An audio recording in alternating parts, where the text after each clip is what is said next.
دو آدمی ہم سفر تھے، ایک کے پاس 5 روٹیاں تھی، دوسرے کے پاس 3۔ کھانے کا وقت آئے تو راستے میں ایک جگہ دونوں ٹھہرے اور وہ روٹیاں اکٹھی کر کے دونوں مل کر کھانے کو بیٹھے۔ اتنے میں تیسرا شخص بھی آ گیا۔ انہوں نے اس سے کہا آؤ بھائی کھانا حاضر ہے۔ اس شخص نے دعوت قبول کی، وہ بھی ان کے ساتھ کھانے میں شریک ہو گیا۔ پھر تینوں نے مل کر وہ روٹیاں کھائیں۔ کھانا کھا لینے کے بعد وہ تیسرا شخص اٹھا، جیب سے اس نے 8 روپے نکال کر ان کو دیے، کہا آپس میں بانٹ لینا۔ جب وہ دونوں ان 8 روپوں کو بانٹنے لگے، 5 روٹی والے نے کہا میری 5 روٹیاں تھی، 5 روپے میں لیتا ہوں، آپ کی 3 روٹیاں تھی، 3 روپے آپ لے لیں۔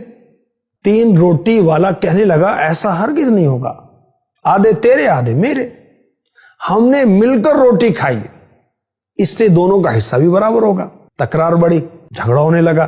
دونوں اپنے اس جھگڑے کا فیصلہ کروانے پہنچے مولا مشکل کشا کی عدالت میں۔ میرے آقا حضرت علی رضی اللہ عنہ نے سارا قصہ سنا اور 3 روٹی والے سے فرمایا تمہیں اگر 3 روپے ملتے ہیں تو لے لو، تمہارا اس میں فائدہ ہے، ورنہ اگر حساب کر کے لوگے تمہارے حصے میں 1 روپے آتا ہے۔ وہ حیران ہو، کہنے لگا 1 روپیہ یہ کیسے ہو سکتا ہے، ذرا آپ مجھے حساب بتائیں، میں 1 ہی لے لوں گا۔ مولا مشکل کشا علی المرتضی سید الاولیاء کرم اللہ تعالی وجہہ الکریم نے فرمایا سنو، تمہاری 3 روٹیاں تھیں، تمہارے اس رفیق کی 5 روٹیاں، کل ہوئی 8، کھانے والے 3، 8 روٹیوں کے 3 ٹکڑے کریں 24 ٹکڑے بنتے ہیں۔